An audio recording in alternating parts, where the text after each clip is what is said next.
بسم اللہ الرحمن الرحیم سبحانک لا علم لنا الا ما علمتنا انک انت العلیم الحکیم نستغفر اللہ ربی من کل ذنب ونتوب الیہ اللہم علمنا ما ينفعنا وانفعنا بما علمتنا وزدنا علما اللہم آمین۔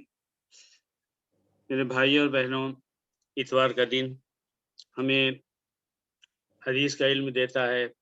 ہم نبی صلی اللہ علیہ وسلم کی مختلف حدیثیں سنتے ہیں، اور ظاہر ہے آپ حضرات سنتے بھی ہیں اور عمل کی نیت سے ہی سنتے ہوں گے، اور یہ دو کام کسی مسلمان کے لیے کافی نہیں ہے۔ کوئی مسلمان صرف سنے اور خود عمل کرے تو اسلام کہتا نہیں، تمہیں کچھ اور بھی کرنا ہے، اور وہ یہ ہے کہ دوسروں تک پہنچانا ہے۔ تو اس طرح سے ہر مسلمان کی یہ ذمہ داری بنتی ہے۔ اللہ تعالیٰ ہمیں اس بات کی توفیق دے۔ پچھلی ملاقات میں اذان کی بات ہوئی تھی۔ حضرت عبداللہ ابن زید نے خواب میں دیکھا تھا کہ ایک شخص آیا اور اس نے اذان کی ساری تعلیم دی، اور جب اذان ہونے لگی تو حضرت عمر بن خطاب رضی اللہ عنہ دوڑے دوڑے مسجد آئے، اور پھر اللہ کے نبی صلی اللہ علیہ وسلم سے کہا، درود شریف پڑھ لیا کیجئے کہ سیم ٹو سیم میں نے خواب میں دیکھا ہے۔ تو نبی صلی اللہ علیہ وسلم نے اللہ کا شکر ادا کیا۔ تو وہ جو اذان ہے اس کی کلمات میں تو کسی کو اختلاف نہیں ہے۔ اب ہم آج بات کرتے ہیں اقامت۔ اقامت کیسے دی جائے، کیا کیا جائے؟ انڈیا، پاکستان، بنگلہ دیش اور بعض دوسرے علاقوں میں اقامت میں جیسے الفاظ اذان کے ہوتے ہیں ویسے ہی ایز اٹ از دہرائے جاتے ہیں، یعنی ہر کلمہ کو دو دو دفعے دہرایا جاتا ہے، اور یہاں عرب ممالک میں اسے سنگل ایک دفعے دہرایا جاتا ہے۔ تو میں بار بار یہ عرض کرتا ہوں کہ نہ یہ غلط ہے نہ وہ غلط ہے، کیونکہ دونوں طرف حدیثیں ہیں، اور یہ بھی خیال دل سے نکال لیجئے کہ کسی ایک سائڈ میں ضعیف حدیث ہے، فیبریکیٹڈ ہے، جھوٹی حدیثیں ہیں، یہ بہت غلط الزام ہے۔ اور علمی دنیا میں جو علماء ہیں وہ کبھی اس طرح کی باتیں نہیں کہتے۔ اور اس سے پہلے میں نے عرض کیا تھا کہ بخاری شریف کی سب سے معتبر جو شرح ہے وہ علامہ حافظ ابن حجر عسقلانی کی ہے۔ تو بخاری جب بھی چھپتی پوری دنیا میں کہیں بھی، یہاں تک کہ انڈیا، پاکستان، بنگلہ دیش میں، تو وہ علامہ حافظ ابن حجر عسقلانی کی شرح کے ساتھ چھپتی۔ علامہ حافظ ابن حجر کہ ان کو لفظ حافظ کہا گیا، اور حافظ اسی کو کہتے ہیں حدیث کی دنیا میں۔ ایک تو قرآن کا حافظ ہے جسے پورا قرآن یاد ہو، اللہ نے مجھے دولت دی الحمدللہ، اور دوسری حدیث کی دنیا میں جسے 1,00,000 حدیثیں یاد ہوں اور جسے سند کا، نیریٹرز کا فرق معلوم ہو، اسے حافظ کہتے ہیں۔ علامہ حافظ ابن حجر عسقلانی نے جو شرح لکھی ہے پوری امانت داری سے لکھی۔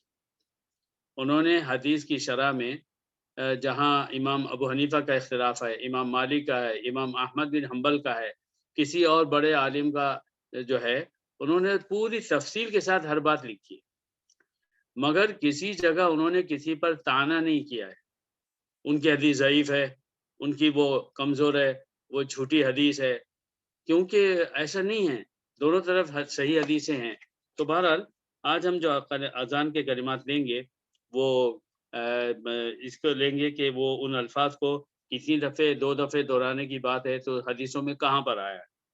تو اقامت کے جو کلمات ہیں وہ سیم اذان کے ہیں، لیکن ہر امام کے نزدیک جب ہم بولتے ہیں حی علی الفلاح تو اس کے بعد 2 دفعہ قد قامت الصلاۃ بولا جاتا ہے، اور یہ بھی نبی کا حکم ہے۔ تو آج ہم انشاءاللہ وہ ساری حدیثیں سنیں گے۔ ان ابن محیرث سمع ابا محذورۃ رضی اللہ عنہ قال یقول علمنی رسول اللہ صلی اللہ علیہ وسلم الاقامۃ 17 کلمہ۔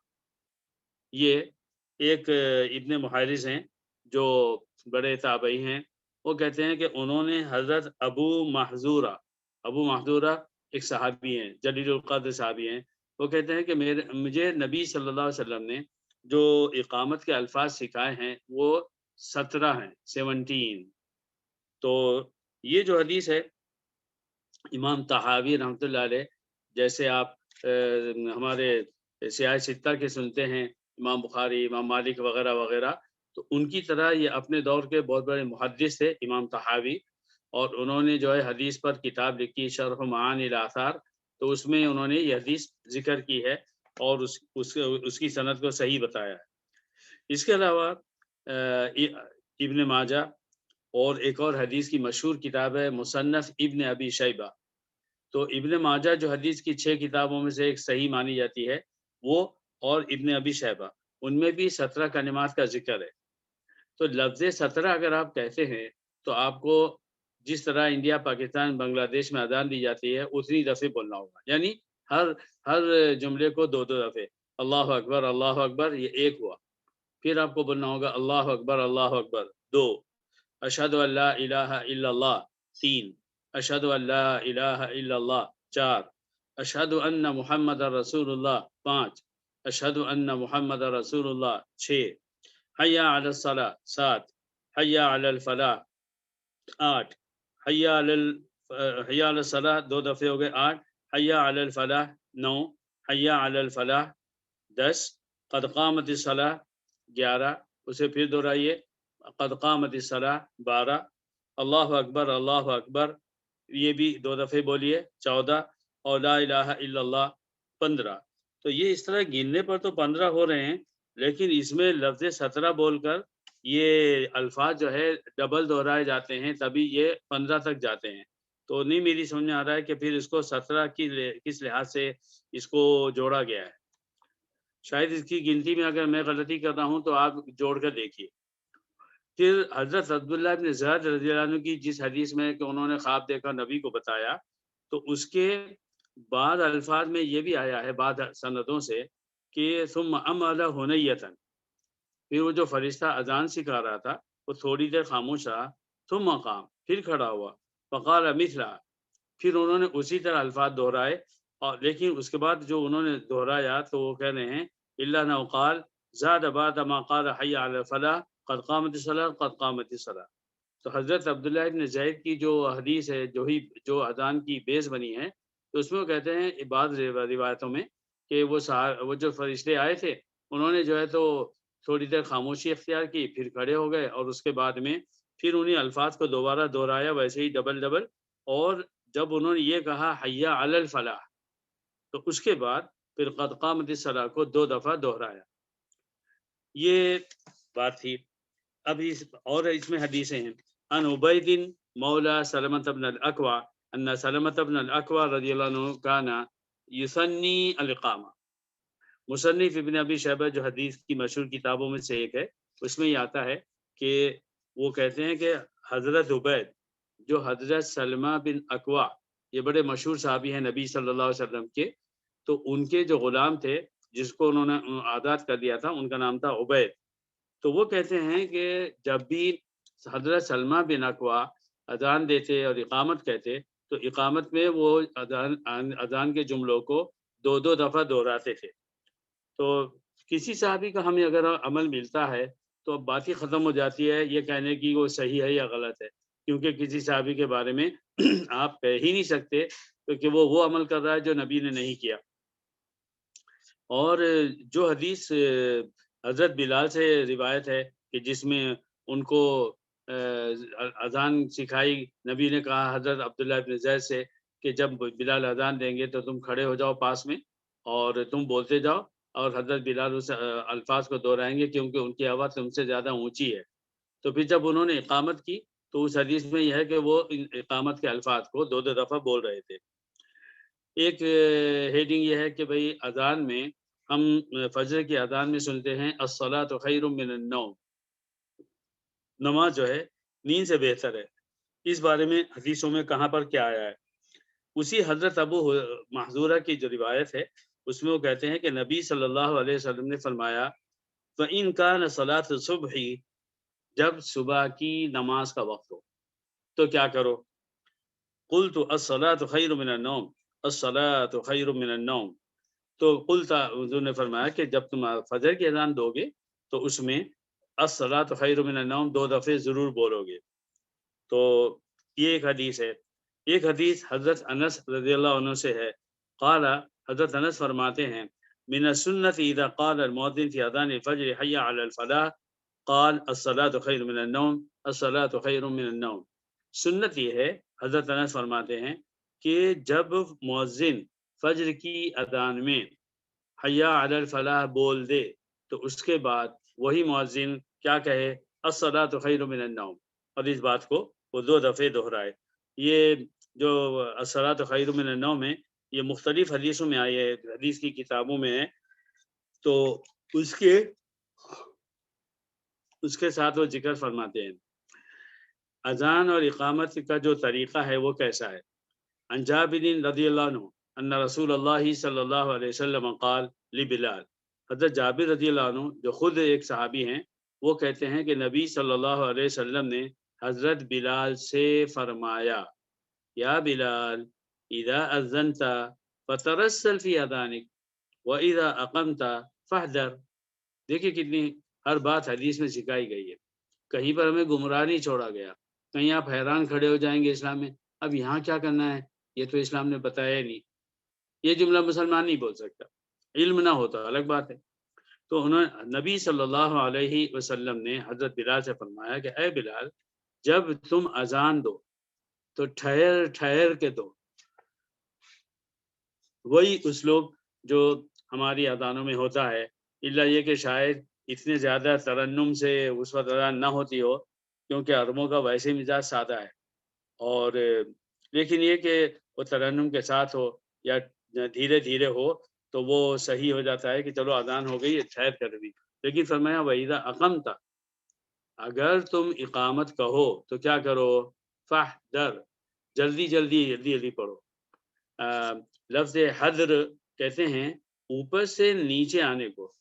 تو آپ کو معلوم ہے کہ ہر شخص جب اوپر سے نیچے آتا تو دھیرے وہ آ ہی نہیں سکتا، وہ ڈھلان خود بخود اس کے پیروں کو جلدی جلدی لڑکاتی ہے. تو یہیں سے یہ ہوا کہ جو الفاظ ہم ٹھہر کے پڑھتے ہیں تو ہاں جو ہے اسے ہم تجوید کی دنیا میں کہتے ہیں ترتیل، اور جب ہم اس کو جلدی جلدی پڑھتے ہیں تو اسے کہتے ہیں حذر. تو ایسا وہ حذر جو انڈیا پاکستان بنگلہ دیش میں ہے وہ حذر ہے ہی نہیں، وہ تو سرعہ ہے، سپر فاسٹ ہے. اللہ تعالیٰ ابھی بہت کم ہو گیا ماشاءاللہ. اب جو نئی نسل آئی ہے قرآن کے حفظ کرنے والوں کی تو وہ ماشاءاللہ اب تجوید سے پڑھنے والے افراد زیادہ ہیں، ٹھہر ٹھہر کر پڑھنے والے زیادہ ہیں. لیکن میرے بچپن میں جب میں جو ہے 1968 میں 1968 میں جب میں قرآن حفظ کرنے گیا تھا تو ہمیں جو قرآن حفظ کراتے تھے حافظ فہیم صاحب، اللہ ان کو جنت نصیب کرے، ان کے میں سمجھتا ہوں کم سے کم 5-10 ہزار تو شاگرد ہوں گے جنہوں نے ان سے قرآن حفظ کیا ہے، مگر وہ بیچارے تجوید نہیں جانتے تھے. اور عام طور پر مدرسوں میں اس کا اہتمام نہیں تھا کہ جب بچہ حافظ بنے تو تجوید کے ساتھ پڑھے. وہ پہلے حفظ کر لیتا تھا اور اس کے بعد میں جب وہ عالم بنتا تو وہ تجوید کو سیکھتا تھا. تو اس وقت جب میں خود پڑھتا تھا تو میں سپر فاسٹ تھا، اور آپ یقین نہیں کریں گے کہ پہلے سال 5 مہینوں میں نے 7 پارے یاد کیے. جب گھر واپس آیا تو میرا معمول تھا کہ فجر کے بعد میں گھر میں قرآن پڑھتا تھا. میرے والد مرحوم اللہ انہیں جنت نصیب کرے، والدہ کو اور ہم سب کے والدین کو، تو انہوں نے مجھے جو ہے وہ ٹوکا کہ بیٹے تم اتنی تیز پڑھ رہے ہو کہ وہ الفاظ ہی سمجھ میں نہیں آ رہے. تو وہ بار بار مجھے بولتے تھے، ایک دفعہ بھی وہ غصہ نہیں ہوئے، اور دھیرے دھیرے دھیرے میری پھر رفتار میں کمی آئی.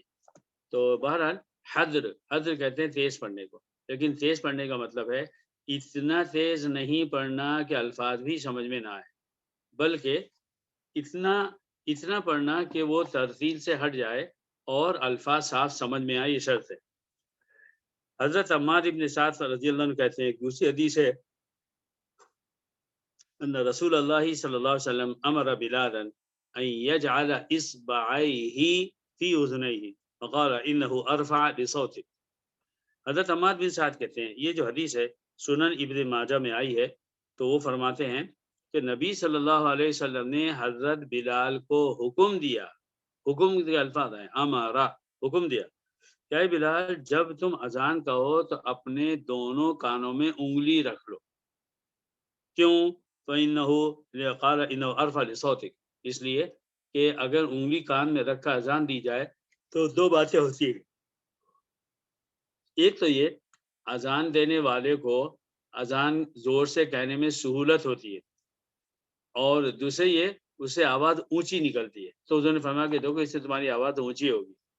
اب آج کل جو ہے زمانہ نکل آیا ہے لاؤڈ اسپیکر کا، تو آپ انگلی کانوں میں رکھ کے جتنی زور سے اذان دیں اور آپ کے سامنے مائک نہ ہو تو مائک کا بدل تو ہے ہی نہیں، لیکن مائک کے سامنے تو آپ آہستہ بھی بولیں تو بہت زور سے آواز سنی جاتی ہے، دور دور تک سنی جاتی ہے۔ اب کیا کریں، کانوں میں انگلیاں ڈالیں یا نہ ڈالیں؟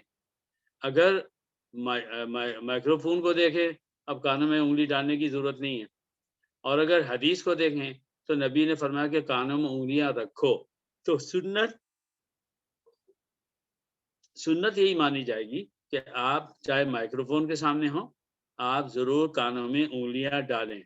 لیکن میرے بھائیوں، ہر جگہ زوال ہے، کہیں بڑی بات پر جو ہے تو عمل سختی سے ہو جاتا تو چھوٹی پہ نہیں، کہیں چھوٹی بات کو بہت بڑا بنا دیا جاتا۔ تو میں نے دیکھا ہے کہ عام طور پر آپ نے بھی دیکھا ہی ہوگا کہ ہمارے عرب ملکوں میں امام صاحب جو ہے وہ انگلی نہیں ڈالتے، کبھی ڈالتے ہیں تو کبھی نہیں ڈالتے، تو یہ ایک شکل ہے۔ بہرحال اصل چیز یہ تھی کہ اذان اتنی زور سے دی جائے کہ جتنی زور سے دی جا سکتی ہے۔ اس کا جواب، جب ہم اذان کو سنیں اور جب ہم اقامت کو سنیں تو ہمیں اس کا جواب دینا چاہیے، اس کی بڑی فضیلت ہے اور بڑی تاکید ہے۔ تو حدیث سنیے، عن عمر بن الخطاب رضی اللہ عنہ، حضرت عمر بن خطاب رضی اللہ عنہ فرماتے ہیں، قال قال رسول اللہ صلی اللہ علیہ وسلم، نبی صلی اللہ علیہ وسلم نے فرمایا، اذا قال المؤذن اللہ اکبر اللہ اکبر، جب مؤذن اذان میں کہتا ہے اللہ اکبر اللہ اکبر، فقال احدکم اللہ اکبر اللہ اکبر، پھر تم میں سے کوئی نے اسے کو سن کر اس نے فوراً کہا اللہ اکبر اللہ اکبر، پھر یہ حدیث جو ہے اس میں پوری وہ ہے کہ پھر مؤذن کہے گا اشہد ان لا الہ الا اللہ، تو آپ بھی اس کو اشہد ان لا الہ الا اللہ کہو گے، وہ دوسری دفعہ کہے گا آپ بھی دوسری دفعہ دہراؤ گے، اور اس طرح پھر اشہد ان محمد رسول اللہ دونوں دفعہ، تو آپ اس کو دونوں دفعہ ویسے اپنی زبان سے کہو گے۔ پھر اس کے بعد وہ کہے گا حی علی الصلاۃ، مؤذن نے کہا حی علی الصلاۃ، تو پھر اس جواب میں آپ کہہ رہے ہو لا حول ولا قوۃ الا باللہ، پھر اس نے حی علی الفلاح کہا تو آپ جواب میں کہہ رہے ہو لا حول ولا قوۃ الا باللہ، پھر اس نے کہا اللہ اکبر، آپ نے اس کو دہرایا، اور اخیر میں کہا لا الہ الا اللہ، تو آپ نے کہا لا الہ الا اللہ۔ تو یہ جو حدیث ہے حضرت عمر بن خطاب رضی اللہ عنہ سے، اس پوری حدیث میں نبی نے جو فرمایا کہ اذان کے کلمات کو جو دہراتا رہے گا اور حی علی الفلاح حی علی الصلاح کے بعد جو ہے لا حول ولا قوۃ الا باللہ کہے گا، تو اس کے بعد الفاظ ہے دخل الجنہ۔ لیکن یہ جو الفاظ ہے حدیث کے، اذان کے الفاظ کو دہرانے کے ساتھ ساتھ فرمایا ہے من قلبہ، اذان کے الفاظ کو صرف زبان سے نہ دہرائے بلکہ اس کے دل میں بھی وہ الفاظ گونج رہے ہوں، دخل الجنہ، تو وہ جنت میں جائے گا۔ یہ حدیث جو ہے صحیح مسلم میں آئی ہے۔ تو ہم تو پابندی کرتے ہیں ماشاءاللہ، اور میں نے دیکھا کہ زیادہ پابندی ہمارے عجمی ممالک میں زیادہ ہوتی ہے الحمدللہ۔ اس بارے میں پھر ایک اور حدیث ہے، عن ابی امامہ رضی اللہ عنہ عن بعض اصحاب نبی صلی اللہ علیہ وسلم، حضرت ابو امامہ یا کوئی اور صحابی ہیں وہ کہتے ہیں ان بلالا اخذ فی الاقامہ، تو حضرت بلال نے اقامت کہنا شروع کی، فلما ان قال، اقامت کی بات ہو رہی، دیکھیے اصل ٹاپک اقامت ہے نا، تو جب ہم اقامت سن رہے ہیں تو حضرت بلال نے جب اقامت کہنا شروع کی، فلما ان قال، جیسے ہی انہوں نے یہ کہا قد قامت الصلاۃ، یہ الفاظ بولے قد قامت الصلاۃ، ہر اقامت میں بولا جاتا ہے، تو نبی صلی اللہ علیہ وسلم نے فرمایا اقامہ اللہ و ادامہ، جیسے ہی آپ بھی نماز میں کھڑے ہیں اور آپ نے سنا مؤذن نے کہا قد قامت الصلاۃ قد قامت الصلاۃ، تو آپ کو کیا بولنا چاہیے سنت پر عمل کرتے ہوئے، ادامہ اللہ و اقامہ، ادامہ اللہ و اقامہ، تو اگر ہم نہ کہتے تھے تو آج سے اس پر عمل کریں تاکہ سنت پر عمل ہو جائے۔ اس کا ترجمہ ہوتا کہ مؤذن کہہ رہا ہے کہ نماز کھڑی ہو گئی، نماز کھڑی ہو گئی، تو نبی فرما رہے ہیں اللہ تعالیٰ اس کو ہمیشہ کھڑی رکھے، یہ ہمیشہ ہوتی رہے اور اللہ تعالیٰ اس کو ہمیشہ نماز کو قائم کرتا رہے۔ تو اس طرح کی جو ہے یہ الفاظ اقامت کے جواب میں جہاں پر قد قامت الصلاۃ بولی جاتے ہیں، اس کے بعد سنت یہ ہوگی کہ آپ فرمائیں، آپ بھی اپنی زبان سے کہیں ادامہ اللہ و اقامہ اللہ و ادامہ۔ پہلے ہے اقامہ، اس کے بعد ہے ادامہ، اور بیچ میں ہے لفظ اللہ، ادام اقامہ اللہ اقامہ اللہ و ادامہ۔ تو یہ بھی حدیث میں آیا ہے۔ اذان کے بعد کی دعا کیا ہے؟ مختلف دعائیں آئی ہیں، یہاں جو ہے ایک دعا جو صحیح بخاری میں آئی ہے تو اس کو ہم ذکر کرتے ہیں۔ عن جابر بن عبد اللہ ان رسول اللہ صلی اللہ علیہ وسلم قال من قال حين سمع النداء، جب کوئی شخص جب اذان سنے تو اگر اذان کے بعد وہ یہ دعا پڑھے اللہم رب هذه الدعوة التامة والصلاة القائمة آتی محمدا الوسیلہ والفضیلہ وابعثہ مقاما محمودا الذی وعدتہ، یہ اتنے الفاظ وابعثہ مقاما محمودا الذی وعدتہ، اتنے الفاظ بخاری شریف میں آئے ہیں۔ تو نبی نے فرمایا حلت لہ شفاعت یوم القیامہ، تو اس کو میری شفاعت قیامت کے دن ضرور ملے گی۔ اور اس کے علاوہ جو ہے دوسری حدیث کی کتابیں ہیں، جیسے امام بیہقی کی سنن کبریٰ بہت مشہور ہے اور بڑی اتھینٹک ہے، تو اس میں یہ بھی ہے کہ اس کے بعد نبی نے فرمایا انک لا تخلف المیعاد۔ ہاں، یہ جو ہے اس میں امام بیہقی کی جو سنن کبریٰ ہے اس میں یہ اضافہ لکھا ہے انک لا تخلف المیعاد۔ تو پوری دعا کیا ہوئی کہ آپ پوری دعا پڑھتے ہوئے اللہم رب هذه الدعوة التامة والصلاة القائمة آت محمدا الوسیلة والفضیلہ وابعثه مقاما محمودا الذی وعدتہ انک لا تخلف المیعاد۔ تو یہ اتنی ہم جب دعا پڑھیں گے تو اس پر انشاءاللہ حدیث میں آیا ہے کہ شفاعت نصیب ہوگی۔ میرے بھائیوں، مختلف ایسی حدیثیں ہیں جن میں یہ کہا گیا کہ اگر ایسا ہوگا تو آپ جنت میں جاؤ گے، یہ پڑھو گے تو جنت میں جاؤ گے، وہ کرو گے تو جنت میں جاؤ گے، اور شفاعت مل جائے گی، نبی صلی اللہ علیہ وسلم جن لوگوں کی سفارش کریں گے تو اس میں آپ کا بھی نام آ جائے گا۔ اور ان حدیثوں کو سن کر ہمارے مختلف مخلص مسلمانوں نے یہ پوچھا ہے کہ بھئی اگر ایسا ہے، اتنا کرنے پر جنت مل جاتی ہے، اتنے کہنے پر شفاعت مل جاتی ہے، تو پھر کیا کہنے؟ تو میں نے ہمیشہ بار بار یہ بات کی ہے کہ اسلام جو ہے نا وہ انڈیویجول ورک کا نام نہیں ہے، وہ کلیکٹیو ورک ہے۔ اور کلیکٹیو ورک میں آپ جب کلیکٹیو بولتے ہیں تو اس کے اندر دوسرے بہت سارے افراد مل کر کام کرتے ہیں، جی نہیں، ہر سنگل مسلمان کو کلیکٹیو نیک اعمال کرنا ہے۔ وہ بہت سارے نیک اعمال کرے گا، کرتا چلا جائے گا، کسی ایک عمل کو کر کے خاموش نہیں بیٹھ جائے گا، بلکہ ان اعمال کو اتنا کرے گا کہ دنیا سے چلا جائے گا، کاؤنٹ لیس کرے گا نیک عمل۔ اب اللہ کے سامنے جب بات آئے گی تب دیکھا جائے گا کہ آپ کو جو ہے نبی صلی اللہ علیہ وسلم کی سفارش دینے والوں میں آپ کا نام ڈالا جائے یا نہ ڈالا جائے، آپ اس کے مستحق بھی بنتے ہیں کہ نہیں۔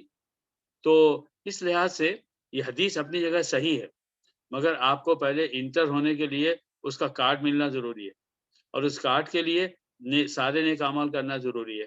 آپ یہ دیکھیے نا کہ حدیث ہے نا بخاری شریف کی دوسری کتابوں میں کہ نبی صلی اللہ علیہ وسلم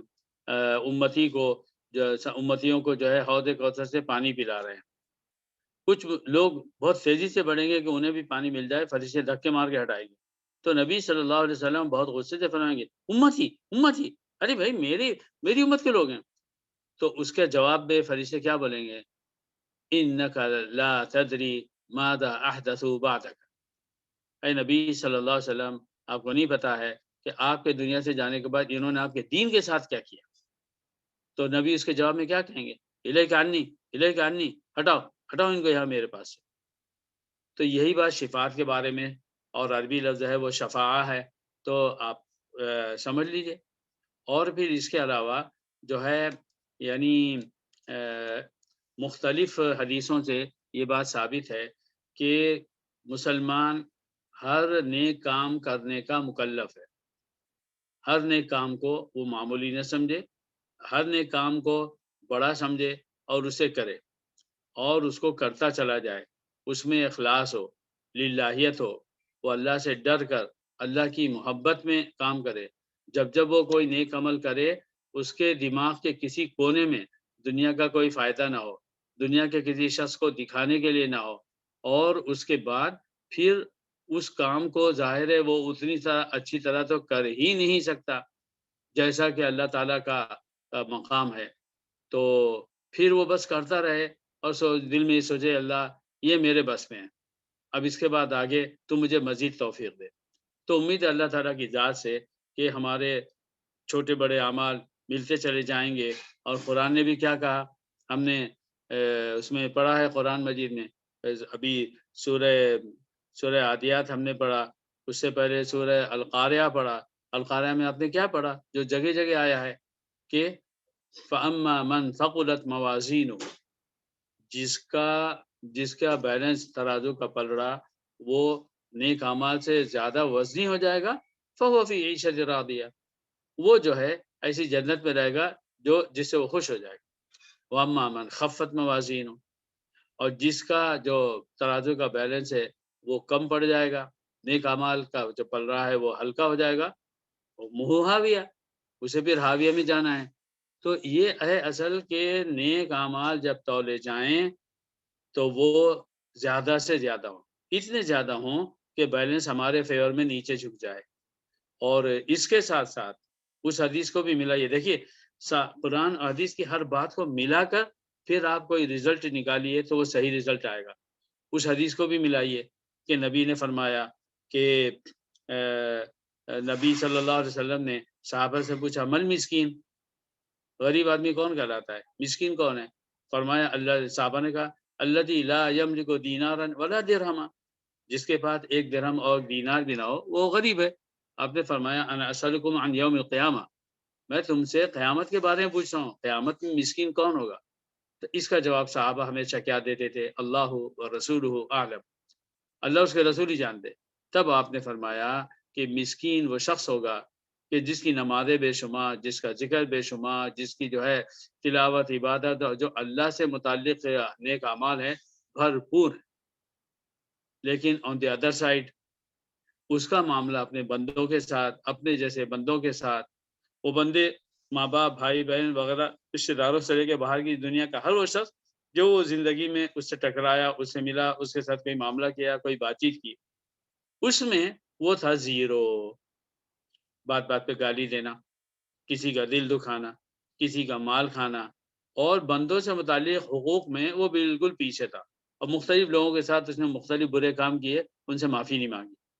اب جب وہ قیامت میں اللہ کے سامنے جائیں گے تو کیا ہوگا، جس بندے کا جو حق مارا تھا، جس کو گالی دی تھی، جس کو برا کہا تھا، جس کو مارا پیٹا تھا، جس کا مال کھایا تھا، قتل کیا تھا، یا اس کا کوئی حق تھا وہ چھین لیا تھا، نہیں دیا تھا، کم دیا تھا، وَيْلٌ لِّلْمُطَفِّفِينَ قرآن میں ہے، انشاءاللہ جب اس کی تفسیر آئے گی، جو لوگ ناپ تول کرتے ہیں، دکانوں پر بیٹھے ہیں اور تول تول کر لوگوں کو دیتے ہیں، اِذَا اكْتَالُوا عَلَى النَّاسِ يَسْتَوْفُونَ، جب لوگوں کو دینا ہے نا، ہاں، تو ایک دم ایکوریٹ دیتے ہیں، ایک دانہ زیادہ نہ ہو جائے۔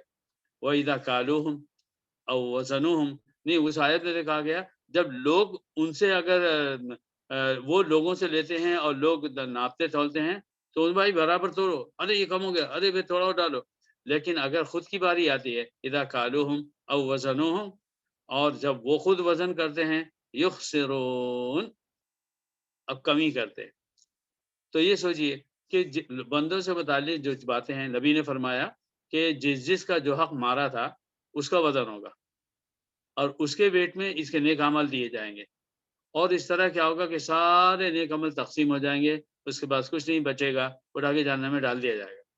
مجھے بہت ڈر لگتا ہے میرے بھائیوں، یہ سب سے خطرناک حدیث ہے۔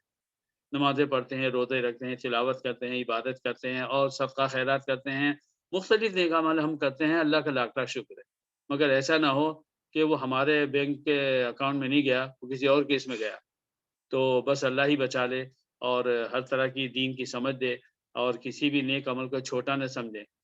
نیک عمل کتنا ہی چھوٹا ہو وہ اللہ کے یہاں بڑا ہے، لہذا اس کو بڑا سمجھے. اور گناہ کتنا ہی چھوٹا ہو، چھوٹا کہتے ہوئے شرم آنی چاہیے. کیا چھوٹا ہے؟ آپ کس عمل کو چھوٹا بول رہے ہو؟ یعنی اللہ کی نافرمانی کرنے کو چھوٹا سمجھ رہے ہو. واہ بھائی واہ.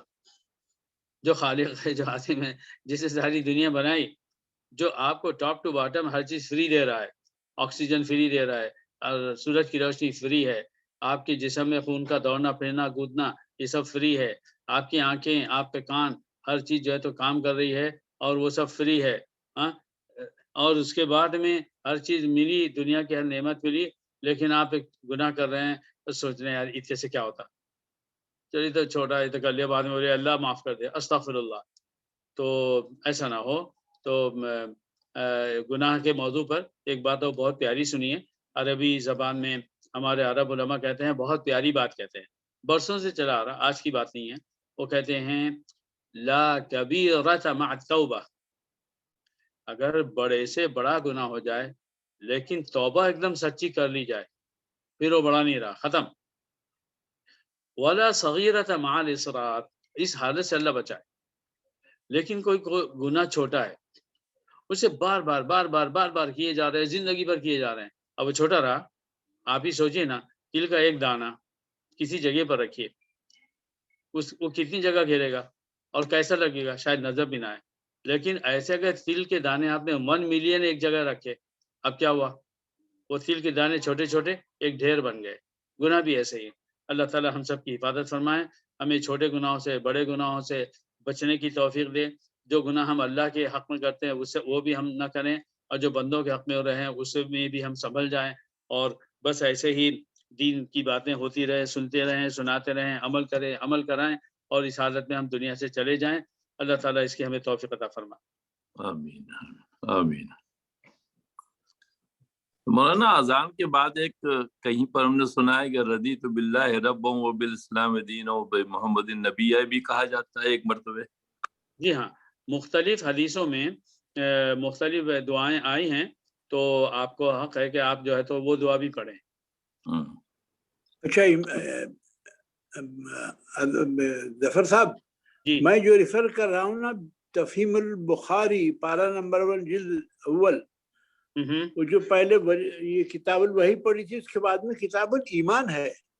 جی ہاں، تو پھر میں اذان کے بارے میں مجھے پتہ نہیں چلے کہ کدھر ہے وہ اذان کا.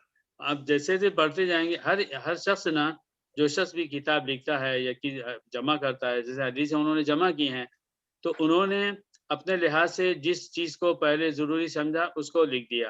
آپ پڑھتے جائیے تو آگے خود بخود ذکر آئے گا، کتاب الاذان، اور پھر اقامت، پھر اس کے متعلق مسائل، نماز، وہ سب آئیں گے دھیرے دھیرے. ماشاءاللہ یہ بہت بڑی بات ہے کہ آپ تفصیل سے اور اس کے ترجمے سمجھ کے ساتھ پڑھ رہے ہیں. اور اگر کہیں پر کوئی کنفیوژن ہوتا ہے تو مجھ سے یا کسی اور علم رکھنے والے سے پوچھ لیتے ہیں، یہ بہت بڑی بات ہے. تو بھی آگے کتاب الایمان کے بعد میں ہے یہ کتاب.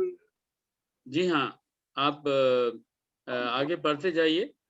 آپ جو پوچھ رہے ہیں اس میں مجھے حضرت عبداللہ ابن مسعود رضی اللہ عنہ کی ایک بات یاد آ رہی ہے جو بڑی قیمتی ہے. اور وہ فرمایا کرتے تھے تعلمنا الایمان ثم تعلمنا القرآن. ہم نے پہلے ایمان سیکھا کہ ایمان کیا چیز ہے، اس کے بعد قرآن سیکھا. ان کا مطلب تھا کہ مکہ مکرمہ میں جو مجاہدانہ زندگی تھی، ایمان کی قربانیاں دی جاتی تھی، ہم کیسے چھپے چھپائے رہتے تھے، اور ہمارے خلاف کیا کیا ہوتا تھا، اور حکم تھا کہ بس سہتے رہو، صبر کرتے رہو. 13 سال مکے کے جو گزرے ہیں، اس کا ایک ایک منٹ بات کا مسلمان نہیں گزار سکتا جس انداز سے ان کو اپنے ایمان کو بچانا پڑا ہے. چلیے دعا کر لیں. ضرور انشاءاللہ. جزاکم اللہ خیر. اللہ کو خیر. اللهم يا ربنا أنت الغفور الرحيم وأنت آمين. الحميد وأنت الذي علمتنا الإسلام والقرآن، رزقنا الإيمان ورزقت يا بنا والدينا وأقاربنا وآباءنا وأجدادنا الإيمان، فلك الحمد ولك الشكر يا ربي. آمين يا رب العالمين. آمين اللهم آمين وفقنا، اللهم آمين وفقنا في إيماننا وفي صلواتنا وفي آمين عباداتنا وفي آمين علاقاتنا مع الناس يا رب العالمين. وفقنا أن نؤدي حقوقك يا آمين ربنا، وأن نؤدي حقوق سائر الناس الذين تعاملنا معهم يا أرحم الراحمين. اللهم صل على محمد آمين. وعلى آل آمين محمد آمين كلما ذكره الذاكرون وكلما غفل عن ذکر الغافلون.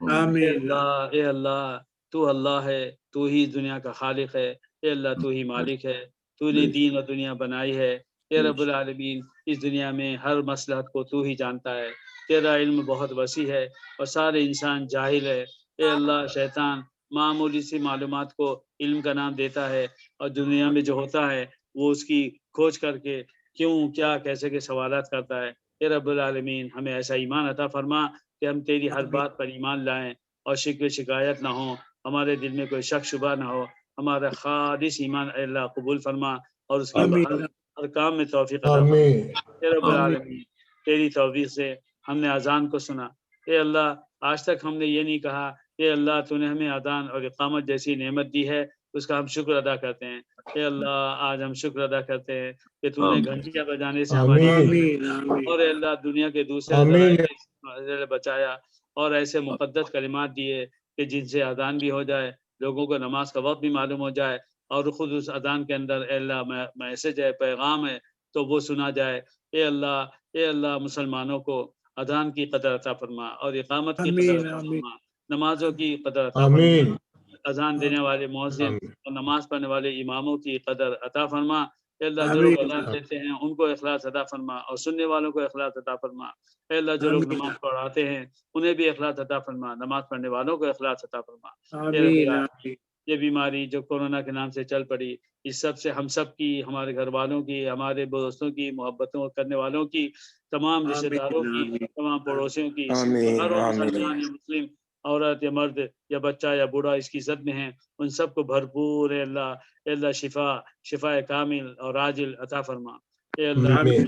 دبئی میں تیرے ایک نیم بندے محمود الرحمان چودھری کے بارے معلوم ہوا، اے اللہ میں جانتا ہوں بڑا ہی نیک آدمی ہے، زاہد عابد ہے اور کوئی بھی بات دین کی پوچھ کر کرتا ہے، اے اللہ اس وقت نمونیا کا شکار ہے اور ہوش کو بیٹھا ہے، اے اللہ اس کی زندگی میں برکت عطا فرما، آمین یا رب. دنیا میں جس جگہ پڑا ہے ان کی زندگی میں برکت عطا فرما، علاج آمین. عطا فرما، اے اللہ ڈاکٹروں کی غلطی سے ان کی حفاظت فرما، جو دوائیں آمین. استعمال کرتے ہیں اس میں شفا کامل اور عاجل عطا فرما، اے رب آمین. ہے کس مسلمان کی زندگی کتنی ہے اور وہ اس کی موت کا بہانہ کیا ہوگا، اے اللہ تیرے اس بندے کی یا دنیا میں کسی بندے کے جو اس حالت میں ہو یا کسی اور بیماری میں ہو یا بیماری میں نہ ہو لیکن اس کا وقت پورا ہو چکا ہو یا ہونے والا ہو، اے اللہ ایمان پر خاتمہ عطا فرما، آمین آمین ہم سب کی بھی زندگی میں دین کے لیے برکت عطا فرما اور اگر ہمارا جائے زبان پر کلمہ جاری فرما، ایمان پر خاتمہ عطا فرما، آمین آمین آمین دنیا کے تمام مسلمانوں کی ہر جائے دعا کو اے اللہ اپنے آمین قبول فرما، آمین صلی اللہ تعالی علی خیر خلقہ محمد وعلی آلہ صحبہ اجمعین برحمتک یا ارحم الراحمین۔ آمین. جزاک اللہ ظفر بھائی، جزاک اللہ. بہت بہت شکریہ۔ جزاک اللہ. السلام علیکم ورحمۃ اللہ۔